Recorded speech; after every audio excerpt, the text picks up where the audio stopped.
My name is Tomasz Lakomy. I'm a software engineer at Ignite, and I came here from Poland to tell you a bit about VR and React, of course, since it's a React conference. And you know, by combining those two things together, we're getting something called ReactVR.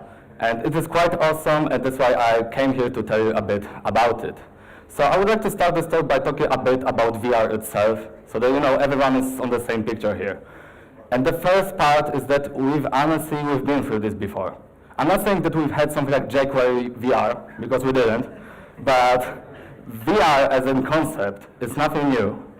Because consider this piece of hardware as an example. So this was called a Virtual Boy, and it was released by Nintendo in the 90s. And as you can see, it looked more or less like today's headset, except it was red for some reason. And the reason was, this is what the gameplay looked like. So it had literally two colors. There were like black backgrounds and red content, and it wasn't very popular because it was available only in Japan and United States. It released in July 1995, and it was discontinued 6 months later. So the thing is that we weren't ready for VR in the 90s because the technology simply wasn't there to begin with, and also if it was there, it was freaking expensive. So the question is, are we ready for VR today? And the answer is, in my opinion, probably. I mean, you cannot be entirely sure. I mean, we were supposed to have flying cars by now, and I had to take a plane here to Verona. But nevertheless, we are living in quite exciting times, because no matter what you do in VR, you are probably one of the first ones to ever do it. So this is quite cool that we get to be the early adopters of this brand new technology. Like I said, the concept is not new, but the devices, the technology that we have today, and the opportunities that we have are quite unique. I mean, you can buy a Google Cardboard for $6. This is as cheap as you can get. And I think that our children will ask us, what was it like to live in the before VR times, and also before internet and before jQuery times. And also, those same children will ask us, why the hell did we used to take a duct tape and a smartphone to get this? Because this is basically what we are doing today. We are literally strapping smartphones to our faces to get a bit of VR. And when you think about it, it's actually quite silly, but for a very good reason, because we are in a quite early stages, right? And it's up to decide how we're going to use this brand new technology. Because with every single tech that's coming up, you have to answer those questions. And in general, virtual reality is just a platform. It's only a medium. And what really matters is what kind of apps, experiences, and content we're going to create. Because as with all technologies, there's always a good and a bad part. So I think we should focus on the good parts, because those are the parts that matter. Because in general, VR is not just games and some videos that I obviously cannot show you today for legal reasons, because it can be so much more, and you can actually use this technology for the benefit of mankind, not only for some entertainment. And I would like to convince you that it can be actually useful for other people as well. So for instance, you can use this to overcome phobias, and it's actually used in treatment today. So for instance, if you are afraid of things like spiders, and one of the ways you can help yourself is to basically by exposure to spiders. But it's not very practical to have 100 spiders lying around in your apartment, somewhere in the kitchen. But what you can do with VR is basically you can summon as many spiders as you feel like in front of your face. It's quite scary even if you are not scared of spiders. Another very common fear is a fear of public speaking, for some reason. No idea why. But nevertheless, I've read that more people are actually afraid of public speaking than they are of dying.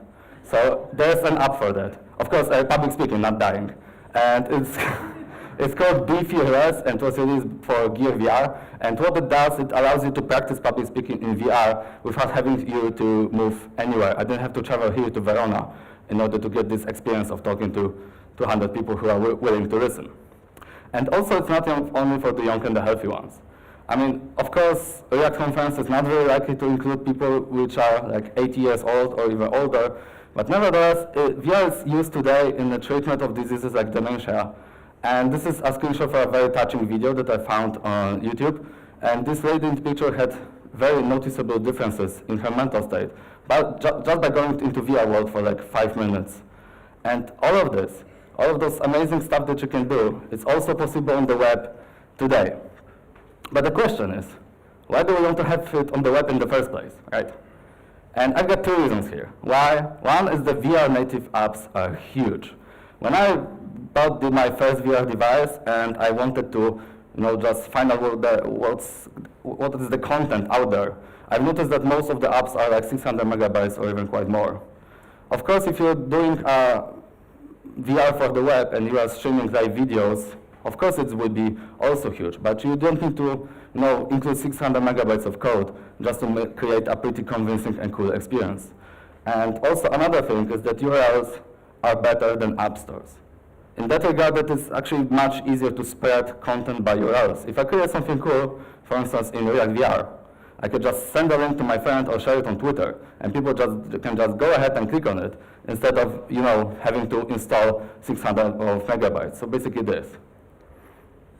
So websites are like more or less the apps that are constantly downloaded on your phone. And I think it's pretty cool. So God damn it, I forgot. What do we use on the web nowadays to create cool stuff? Was it jQuery? No, it was React.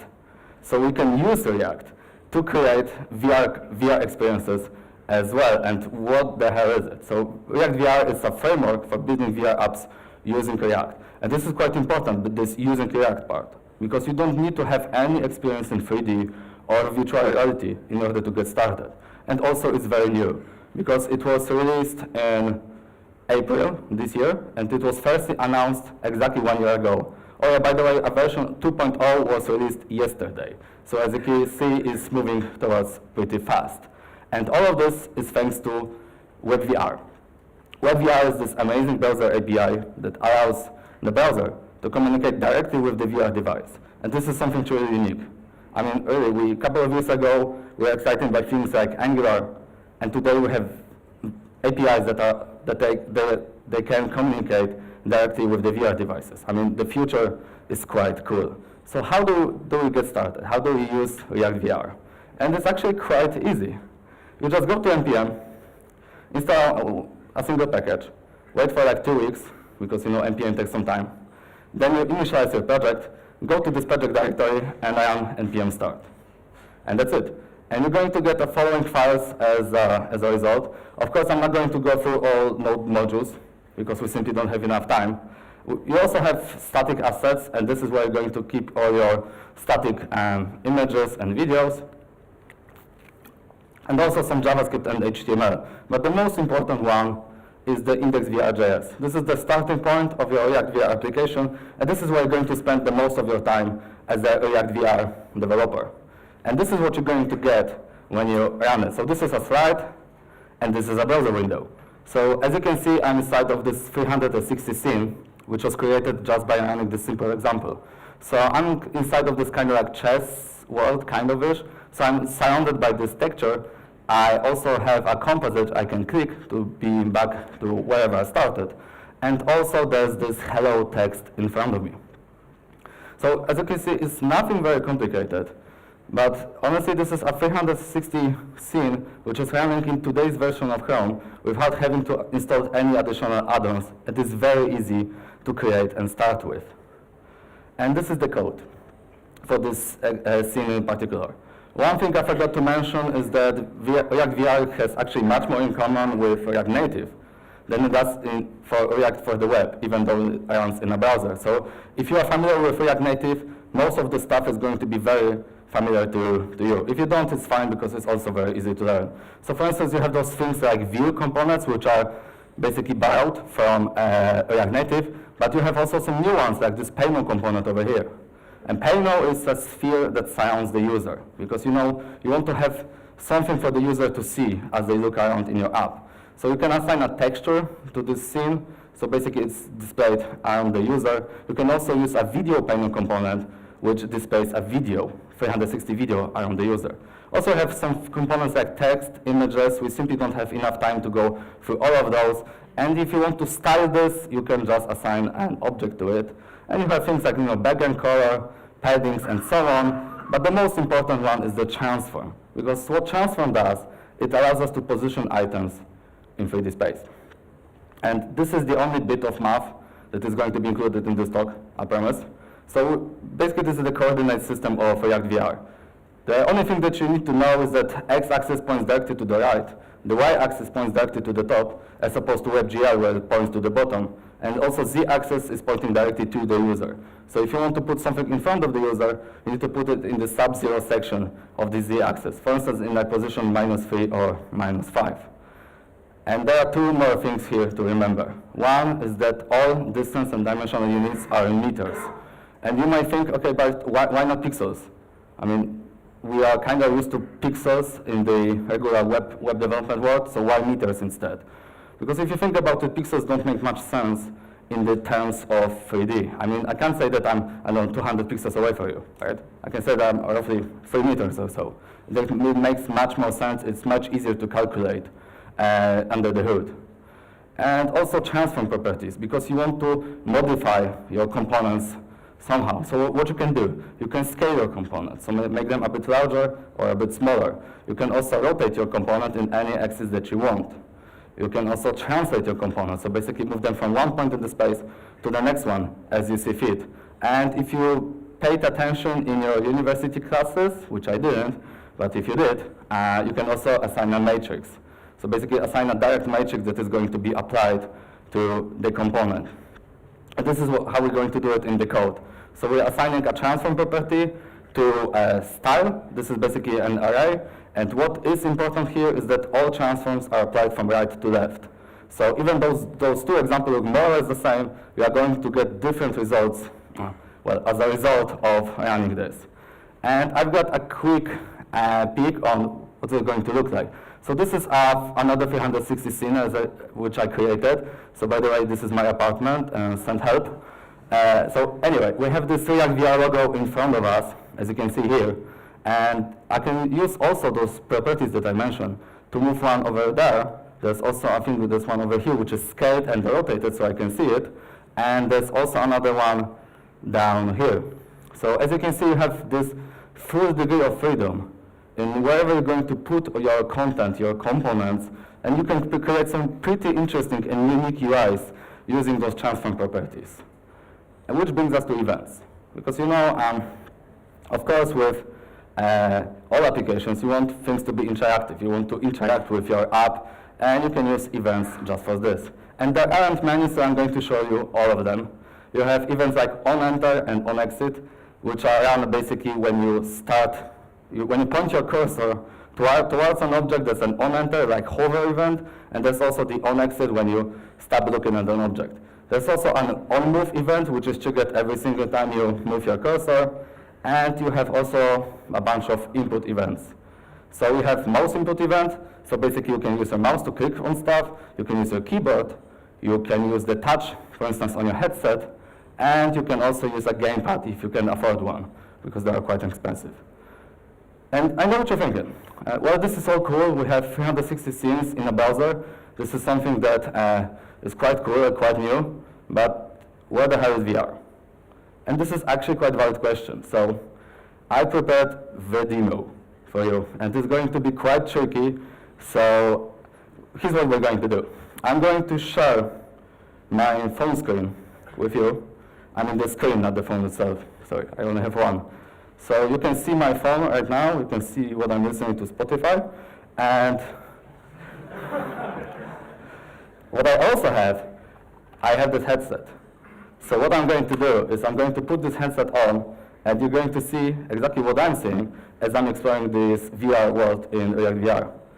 So just give me a second, because I needed to load it and pray that nothing is going to break, because this is the most challenging demo that I ever did.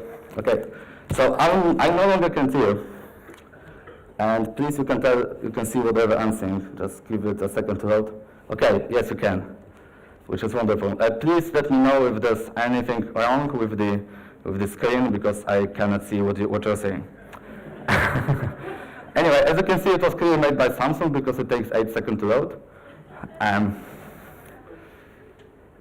Okay, maximum number of tabs, wonderful. So I'm going to open up a demo that I've created recently. And I'm going to tap this View in VR button here. And what this does is, okay, I'm in space right now, so I'm no longer with you in this amazing conference room. I'm in space, which is quite cool. So nevertheless, this is running in actual browser, right? This is basically a web application. So you will notice there's this globe in front of me, and when I look at the globe, it will actually start to spin. And when I move my head away from the globe, it's no longer spinning. So this is quite unique. I mean, this is a hover event, but not really, because in the past, you weren't able to make things move or not moving just by looking at them. And right now it's possible. You didn't have like on view event when you are looking at your phone. And also you have things like regular old buttons. So you can just click it, and by click it, I mean using this headset button over here. I can turn on the light because it's quite dark in here. Okay, this will take a second to load. It's loaded for you? Yes, it is. Okay, so it's much lighter in here. As you can see, with just a click of a button, you can move your users to a completely different place. And there are actually some people over there. Hi. Oh yeah, remember how I talked about phobias earlier? I'm actually quite scared of dogs. I mean, yeah, this is actual thing. I'm actually quite scared of dogs. And I've created, like, I'm trying to work on this because my fiance really wants to have a dog. That's so sweet. Okay, so I'm going to click this, and I'm going to unleash the hounds. Ready? It will be quite scary, so you know, I just wanted to be sure whatever you are prepared for this. So it will take a second to load because most of the Wi-Fi, I believe, it's loaded for me, and it should load for you. It loads for you. So as you can see, I'm surrounded by those vicious hounds, which is quite scary because honestly I'm scared of dogs. I mean, this is much more scary for me than it is to be on the stage. But nevertheless, this is the video panel component in action. So, you know, you can surround your users with a video scene, and you can also have React components in front of the scene. And that's one more thing here. Because, you know, I'm going to leave those puppies, see ya, and I'm going to do something different. Because, you know, I'm not able to see you right now, and I kind of wish I could. I mean, honestly, I kind of miss you. So I had a question once when I was doing this presentation in my company. There were like questions, what if you wanted to see what surrounds you? And this is quite a valid question. And I found a component that allows you to do just that, and it's called, let me just click it, Live and Camera. And it was merged in ReactVR repository, I think 3 months ago, and it was only for mobile. So basically you could use the mobile camera as your kind of like a viewport. And you know, since ReactVR is open source, I've decided to fork it and create a live and camera which works in the headset. So this is the first time that someone is going to see it because it is not currently possible on the master branch, but the pull request is already there, and I hope the ReactVR team is going to merge it, because as you can see, I can finally see it.